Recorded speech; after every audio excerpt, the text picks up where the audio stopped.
I've smashed a bit of everything. But you can do anything. I don't. Thank you. I love it. Will that quote be on your headstone? I've smashed a bit of everything. Cut that bit out. Yeah. Do not clip that up as an Instagram post. Wait, running.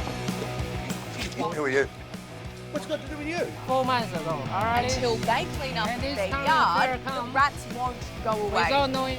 Is this all hocus pocus? Can you say, abracadabra, here's your pay? I'm pretty fit, Abdullah. I can keep running. Go. It's called a current affair Australia. Is that what, Leila? Have a lovely day.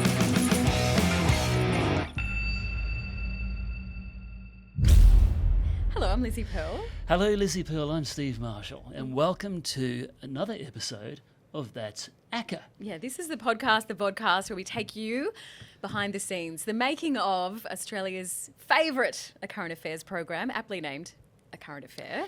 In this episode, we have a very special guest. She's one of the faces of the network. She's a long-time journo, a former foreign correspondent, a brekkie TV host, and one of the hosts here at A Current Affair. It is our very own Leila McKinnon. Welcome, Leila. What a build-up. Nice to meet you. Wasn't it a build-up? We've been trying to get you on for a little while, so I'm glad we've made this happen today. Yeah, thanks for Well, dropping by. I've seen you interview people and I've been dragging my feet. We've managed to collar you and drag you in here. It was either kicking and this or a screaming. bounce. Yeah. So I didn't want to be bounced at home. not by Steve Marshall.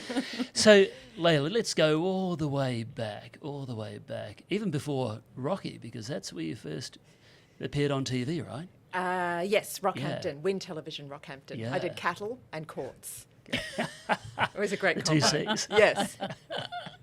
You've had a very long career, but how did you end up here? So it was Rockhampton and then Cairns, and then I started the Gold Coast News for Channel 9. So I was on the Gold Coast News for a while, and then I started at A Current Affair in Brisbane in 1999. Wow. So that I've spent half my life working on and off for A Current Affair. Yeah. Isn't How that good's that? ridiculous? Yeah. It's crazy, but I love it. Yeah, you do. What do you love about it? I love how it celebrates Australia and Australians. The craziness, I mean, some of the, the good and the bad, the wild and wacky parts of Australia, and also the way that it fights for the battlers. Because quite often we talk to people who are up against powerful government institutions. I mean, how are they going to get any justice in that case? And they get lost in red tape, and they're often people who don't have the ability to get top lawyers. So I really love that, the fighting for the battlers and the community. We have a real community of viewers. Did you have a sense of righteousness or fairness growing up? Well, my dad was a motor mechanic, and he worked nights at the airport, and so I sort of come from a battlerish background, and yes, I think so. I was always, if I saw people at school who were left out or, kind of, not part of the cool crowd, I was always talking to them. And, I think so. I think there's some part of me that has that. Yeah. And is that why you wanted to be a journo? Or why did you want to be a journo? My granddad was a journalist, and but he died before I was born, but I always had that shadow that I knew about him. And I think I've kind of drifted into it because I was good at English and all those things. And so I decided to do a communications degree, and I started off in film and TV. But I didn't like so much of the collaborative stuff with film and TV, and I went to journalism to work on my own, and now I just work collaboratively. Exactly. But I really took to it. I love it. I'm a show-off. I think you've got to be a bit of a show-off, and I'm curious and interested in everything that's going on. If there's a big news event happening, I want to be there. I think we all have similarities. I think we're all madly neurodivergent, and it just felt right. And it sort of is that job where you're in the know just by default. And it's Yes. such a great place to be, isn't it? Yeah, isn't it? And I remember flying up to Cyclone Yazi, and it was me and my producer on the plane, and everybody else going the other way. Yeah. And I couldn't be happier. Yeah. You know, you want to be where things are happening. Yeah. You aspired to become a foreign correspondent, didn't you? And you Yes. nailed that in 2007, I believe. Yes, I got that moment by default because my husband was in the media and he resigned. I had been offered the job and I didn't take it because of my partner. And then he quit and moved to Los Angeles to run a production company over there. So I moved over there and I was working in production in America. And then the reporter who was there went on maternity leave. And I worked there until she came back. And, I really was devastated to come back because, but my husband had got a job back here at the network. I mean, people know I'm trying to pretend. Who's your husband? Yeah, he was running the network. But I wouldn't come home. I wouldn't. No. I wanted to stay over there and be a foreign correspondent. And it was months and months I pretended to pack up the house. Yeah. And he Took a was, long time to he pack. he was begging. But it is a wild life being a foreign correspondent. Yes. You can't turn your phone off. You can't really go on holidays. Yeah. But it's addictive, isn't it? Oh, it's so addictive. I loved it. And, I still do. If someone called me tomorrow and said, go to Venezuela, maybe you'll come back in a month, I'd be like, oh, what time's my flight? I remember that with when Michael Jackson died, getting that call and going to the airport and not coming home for a month or 5 weeks. And I actually think having a partner in the media makes it easier because they understand. But yeah, with the places that you end up, whether it's at the Academy Awards or at Guantanamo Bay or, at a bridge collapse in Minnesota, and that excitement of finding someone to talk to, a place to report from, a point to file from, it's just always challenging, which I love. I remember I was heading off to my first hurricane in the US and I was a bit nervous because I'd never been in a hurricane before and I didn't know what to do and I was a bit scared. And I think you texted me or something and you said, I would love nothing more to be on a plane going to a hurricane with Richie Moran right now. Richie's one of our cameramen. But it was such a great text to receive because it really flipped my mindset. And then I wasn't scared anymore. I was excited because I thought, hang on, I've got this great opportunity. Yes. And so it was great that you sent that at that time. Oh, I'm so pleased to hear Yeah. that. I always want to be putting out positive energy and encouraging everybody, and I was telling the truth. Yes, I was I know. so jealous. And I also would love to be nothing more than on a plane to a hurricane. And especially Richie Moran, the greatest cameraman, producer of absolutely. all time. And my husband said to me once, do you love me as much as you love Richie? And I was like, A different kind of love. maybe. Camera guys, huh? Yeah. Well, especially in a bureau. Yes. They are your best friend. They are your psychologist. They are your doctor, your nurse. It's really a beautiful bond. And isn't it? he's a great producer because I would turn up to work and he already did half the work for me. He made me look so good. And he's a journalist really as well. Yeah.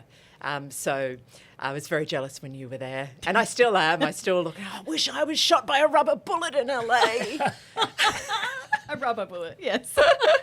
Lucky Lauren. I know. I don't know. It's just being in the thick of it, isn't it? Yeah, yeah. And speaking of that, you have a tendency, or a bit of a knack, of being Johnny on the spot. Yes, yeah, I do. To major news events, right? I've got a bad reputation, Yeah. and so I fill in for people a lot now because I've got my family and I live in the country, so I sort of pop up every now and then, and all hell breaks loose. 10 to 7, and we hear the Pope died, and everyone looks at me like, And you're this on. is your fault. But I think the landmark one where everyone was shaking their heads was I went to England for about 3 days on the way to a wedding. I was in London, and I went to Buckingham Palace, and then the next day the Queen died, and I was there, and it's very irritating if you're a journalist and I keep popping up everywhere. Everyone's back here trying to get on planes. Yeah, and there's Leila. Yes, I was on the list anyway. I had clearance Yes. anyway, but I happened to be there. And the other one that is like one of the funniest moments of my career at a current affair or anywhere, I had been on a really long run of disasters. Every bushfire, every flood, every cyclone, I was there, you know, and just in the thick of it and walking around, talking to people whose homes were wrecked or floating in a rowboat through their office building. And I went to a community in Queensland, and Cyclone Yazi had picked up all these boats and thrown them at the houses. Yeah, and there was this guy had a boat in his kitchen, and I walked in, and he was just sitting on the sofa like this, and he looked up and he said to me, "Oh, you know, things are pretty for you when Leila McKinnon walks in the door." Your reputation preceded you. How good. Oh, I love it. It's so funny. Good. It's so good. Now, one thing a lot of people will know you for, with your time at A Current Affair, I know what you're going to say. Yeah. it's the C word. Yeah.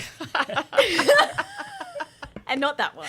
Yeah, maybe a combo. Well, she's just dropped the F-bomb. Exactly. A young man by the name of Corey Worthington. Yeah. Now, Yeah. this guy, he'd thrown a party, it got a bit out of control. This happens every weekend. But for some reason, this just really stuck, and it was that interview that you did with Corey. What how did that happen? I mean, how did we get him to talk? Well, I had just come back from America, and when one of my last jobs in America, Richie and I had tracked down this surgeon from Bundaberg Hospital who had, you know, I don't know what I can say legally, but there was a massive outcry and a lot of very unhappy patients, and people had died. And we had found him in America, and we staked out his home for a few days, and then he went out to get some cigarettes or something from the IGA, and we managed to bounce him. Well, I'd been sitting in the car outside his house for so long that I forgot why I was there. And Richie said, "There he is," and started following, and I was like, oh, who are we staking out? I was like, I just live in a car now. Yeah. I had forgotten. So there's a very long run up to Corey Worthington. right. And so I had confronted him, and he was very cool and just didn't bite. Yeah. And instead of getting credit for finding him and doing the interview, when I came back, I got called into the boss's office, and he said, you've just got to go in harder. And I said, well, I tried to, but he just wasn't biting. Like, what am I supposed to do? And he said, give him heaps, like, wind them up, like just, and other things that I won't bring up here that he said. And I thought, okay, all right, I've got to go in and get people going. So then happened to be that this party had happened, and one of our producers in Melbourne had found him. His parents hadn't seen him yet. He'd been partying. He hadn't stopped partying, and the party was actually quite bad. There was people jumping on all the neighbours' cars and urinating in their gardens, and you know, the neighbours had been scared, the kids were frightened, like it was, you know, Big party. I wasn't being a total wowzer. No. And so he popped up on the screen, and I looked at him and went, oh, wow. Okay, here we go. And I thought it would be funny to act like his parent and tell him off. Are you sorry? Yeah, I am. You don't sound very sorry. But I can't be exactly blamed for everything that happened because it wasn't in the house, it was out in the street, and I didn't do it. Like, the police said, you stay inside so you don't get in trouble, so I did what he said, so... Why don't you take this opportunity now to apologise to your parents and to your neighbours who have said today that they were frightened? Well, I've already offered, like, to say sorry to them and stuff when I see them, so... I will say sorry now for everything that happened. Why don't you take your glasses off so we can see you? And then apologise to your neighbours for frightening them. Nah, I'll leave these on. Nah, I like them. They might be fined $20,000. Are you going to try and pay that for them? Yeah, but I don't think it's fair they'll be fined it because what happened, it was my party, but it could have just been any random person walking in the street doing it. What happens all the time. Your parents were out of town, you put out the invitation, you started it. Why don't you make a grown-up decision now and accept responsibility, take off those glasses and apologise to everybody that you frightened, to the police who were forced to retreat and whose cars have been damaged, and to the community who've had to pay for this. Take off your glasses and apologise to us. I was clunky. I'm not going to lie. It was clunky. One of the reviews that someone wrote was like, it was like two blunt objects rattling around in a drawer. Fair enough. Yeah. But the floor manager was into it, and she was like, yeah. And so in between the boss telling me I needed to spark it up and her reaction, it all sort of converged, and it just lit a spark. And Didn't it just? it was huge. And it was Yeah. before Instagram. Yeah. Or it was a MySpace party. Yeah. And it was viral before viral, really. It was right there in the beginning. But in a funny sort of footnote to that, when my son was about 10 a couple of years ago, a friend sent it to him saying, check out this crazy Australian interview. And I heard him, he's in the dining room on his computer, and he goes, Mum, can you come here a minute? And I went there, and he goes, is this you? And I went, yeah, that's me. And he goes to his friend, bro, that's my mum.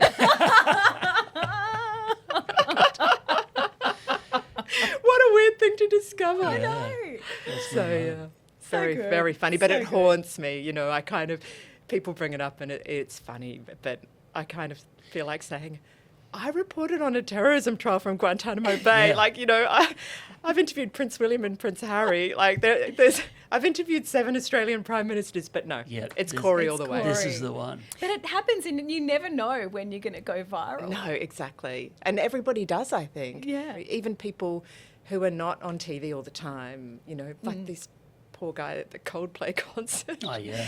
It's just, Yeah. it can happen to anybody at any time. But you reunited with Corey too.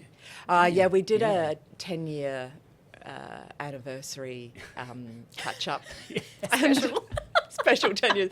Leila and Corey. And, it was kind of fun. We actually, after the first interview, we both kind of laughed and said, oh, that was funny. Yeah. Thanks, you know, Yeah. there was no bad blood. And then, and we were both thought it was just a funny little incident. And then, you know, when I met him, he seemed to be cool. He's married and getting, you know, had a business and everything. But I can't help myself because he had this tattoo on his Yeah. neck of some kind of woodland creature. And just for sport, I said to him, are you happy with that tattoo? And it kicked off again. Oh, no! But, you know, you Yeah. just can't help a little dig. Yeah, why not? Yeah. Yeah. You want to have the last laugh. Exactly.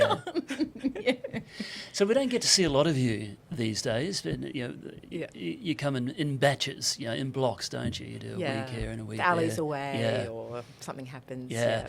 When you jump on the plane to come down or jump in behind the wheel, do the juices start flowing? Oh, Yeah. definitely. In my ordinary life, I'm just masquerading as a normal person.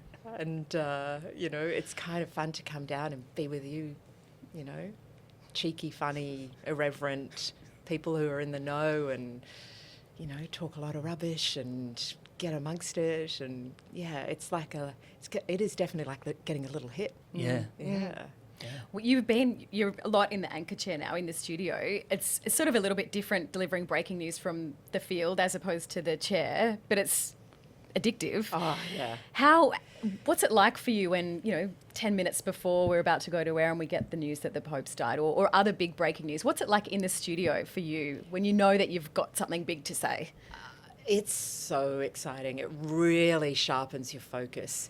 It's the days when nothing's happening that you've got to try and, you know, lift. But when it's all happening, as you know, you just are like a laser. And the fact that you only have, you know, half an hour or 15 minutes to throw it together just makes it more exciting. And when the Pope died, it was very little time, but one of our producers, Ash, got a great interview with someone in the know in Brisbane, and I quickly read everything he'd ever written about it, so I knew where to take the interview. And I spoke to you, Steve, out the front of the cathedral, That's right. and it was a really great show. It definitely gets the blood pumping, and it's a great hit of dopamine. I miss it when I'm at home. your CV is very wide and varied. I remember meeting you as well on the set with Jim Courier on the set of Australian Ninja Warrior, right? Yeah, Yes, Ninja Warrior. we do our preview stories to the show. No, I'm amazed at the places I end up. Ninja Warrior is so much fun, and I've done the Olympics, and when during the pandemic, I ended up doing the State of Origin because I remember. Did you laugh when I came I turned the TV on and there's Layla sideline with Fatty Vorton. Yeah, and I was like, what can this woman not do? And you were so good. Oh, thank you. I do like the NRL, so I knew a little bit. Yeah. But I was listening to the Gus Gould podcast on the drive up to the stadium, and Danica said to me, "Look, if in doubt, just throw to Fatty." And that was because of a border closure. Yes, because Danica couldn't go across the Yeah. border, and because I lived in the zone that crossed the two, I could go. And in that same time, one of the hosts from the Today Show, the Weekend Today Show, couldn't go to Queenstown for a broadcast, so I ended up doing the Today Show in Queenstown in the middle of, that break in the pandemic.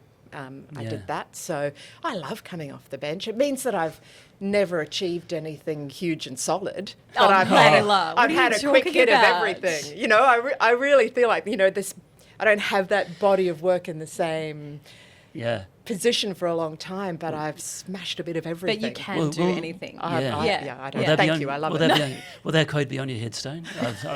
I've smashed a bit of everything. Cut that bit out. Do not clip that up as an Instagram post. One of the things we love doing at A Current Affair is, we love the weird and wacky stuff, but we love the heartwarming stuff, and we love being able to help people and shine lights on causes that don't necessarily get the attention they deserve or the attention they need. You've done some great work with the Ricky Stewart Foundation, and that all started with an ACA story. So many stories. I've met so many incredible people, and when people say, "Oh, who have you interviewed?" quite often the people, they expect you to say a Hollywood star. Well, they are the least interesting people I've ever spoken to on the whole. But some amazing Australians doing incredible things and just quietly, so many. But Ricky, I spoke to him because his daughter has autism and she's nonverbal and I fairly high needs, I think is the way to describe it. And I interviewed him and Kaylee, his wife, about it, and they had never spoken about it before. And Ricky is a very emotional, passionate person. He's known as a hard man in rugby league and rugby union, but he's just, you could make him cry, easily. Not that that's my role of going in to make people cry. But so Ricky Stewart and his wife Kaylee, I spoke to them about their daughter, and it was a very emotional interview, and Ricky cried. And then later on he rang me to thank me and the show for, this outpouring of support, and he wanted to start a foundation to build centres where families with children with autism could have them stay there and have a break. If they wanted to take another child to a dance competition or go on a holiday or do something for work, there was professionals there who could help them transition, because it's not easy to have someone with that to go and stay somewhere. So we've built several centres, respite centres, and we're building another one now. So it's been a real joy in my life. And so A Current Affair has really been really special. Yeah, so you've been on that journey since the very beginning then. Yes, and I have to say Ricky is a powerhouse, and all the others on the board, and seeing and speaking to the families of people who use those facilities is really special. And part of being on A Current Affair, you do meet people who are in desperate straits or who are looking after family members, and Australia's quite good at providing support, but often there's not enough, and it's a big responsibility to tell their stories. And to tell them the right way. And I don't think any of us take that lightly. And I think sometimes we have a bad reputation for the promos that we do and all the kind of fun bounces and things that we do, and stories to help people find cheap groceries. I mean, I don't look down my nose at those at all, because that's, people need that. But yeah, the things that we do for the community in terms of fighting the fight or helping shine a light on somebody who's doing incredible things, I think, people are a bit tough on us. And, we might move on to other stories and things, but you never forget those moments and those connections. No. I know, actually, Tara Brown is very, very close to the Morecambe family. And, she's at 60 Minutes, but it's a similar thing where, you never forget, you've always got a connection, and we don't just write the story and walk away. And most of the time we do have an ongoing relationship. So we had a big fundraiser for the Daniel Morecambe Foundation, and it's another funny story where I went to the auction and Ben Fordham was the auctioneer, and it was a room full of journalists who are so tight. Don't have any money. And I was sitting at the table with Daniel Morecambe's mum and dad, and he had a Jeep in the auction and there was nobody bidding, and I was embarrassed. So I bid, and then Ben Fordham goes, sold to Leila McKinnon. So you bought a Jeep? I bought it. I rang my husband. I went, I just accidentally bought a car. That just goes to your big heart, you didn't want it. You didn't want no one to bid on it. It's a combination of my big heart and Ben Fordham. Pressure. Yeah, Peer pressure. Yeah, he knew he wasn't going to get another bid, and he's just Sold. jammed it on me, and I was like, oh my God. But it all worked out. Yeah. Hey, did becoming a mum change you at all in your approach to journalism or stories? I think it did. I think we all care and we're all emotional, but for me, what it did for me is I was no longer able to not cry. Yeah. It definitely brought my emotions to the surface, but in a way, it changed my perspective in that I wasn't 100% just chasing the story all the time. I had to make room in my life for the children. Yeah. Oh, you again? Oh, can't you see I'm busy? So yeah, definitely rounded out my life, which hopefully I would have done as I matured anyway, but possibly not. So it does change you a bit. Now, there's one question we need to know, and you definitely know the answer to this, and our viewers might have been wondering this question for quite a few years. Nine has a streaming platform. It's called Stan. Why? That is funny. My husband, when I was having our first baby, he said, if it's a boy, can we call it Stan? And I was like, no, absolutely not. That's not working for me. And he was, oh, okay. So, but he was calling it Stan, sometimes you do. And so we had a baby shower at work, and there's all these pictures of welcome baby Stan and can't wait to meet Stan at the baby shower. And then when it came to making a streaming service, which my husband did, he said that he went for all these other names. He wanted to call it a name, like a cool person name, like Frank Sinatra or Errol Flynn. And for some reason, he couldn't have them, so he ended up calling it Stan. Stan wasn't trademarked. Exactly. So, yeah, it could have been my baby, but instead it was the streaming service. And people have told me, oh, I thought that stood for something streaming television network or something. Yeah, Australian network. Exactly. So that was David's baby. Yeah, exactly. Just a name. That's gold. Leila, any advice to journalists or wannabe journalists coming into the industry? It's changed a hell of a lot over the years. It's tough. I remember when I was setting out and, sort of like at university and heading into the business, everyone was pessimistic then. And, I remember our lecturers saying, you probably won't get a job. But there's always going to be room for content and information. It just shifts where you get it from. So I think things will settle and there will be room for it somewhere. So it is tough, but, don't give up. If it's your passion, you don't really have any choice. That's who you are, isn't it? I see it with my son, I think. it would be great to be a scientist or a music producer or something else, but I think he might be a journalist, and you can't help it. So don't let people discourage you. Just keep trying, meet as many people as you can, and get on with everybody, and just say yes to things, and it'll be okay. Well, the beauty of the modern day is that people can go and see your stories. Go through the We back can delve catalogue. into Leila's archive. Yeah, that's right, Leila's archive. No. There's a few, I think. I hope no one ever digs that one out. Like dumb things you said when you were young. I mean, I started when I was 20. Yeah. So there's a lot out there. Just leave the library where it is. Well, you can find all of Leila's stories on Her YouTube. highlights? Yeah, on YouTube, and lowlights perhaps. YouTube, 9 now. Go and dig through yourselves, guys. Please plenty don't. there. Please There's don't. plenty there. You Yeah. can also catch up on anything we've spoken about today on YouTube or 9 now as well.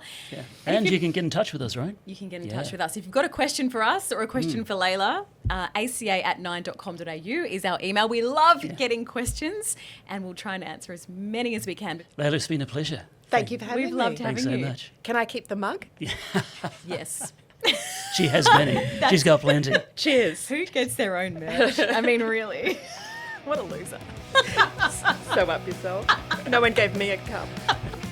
Someone get Leila a cup.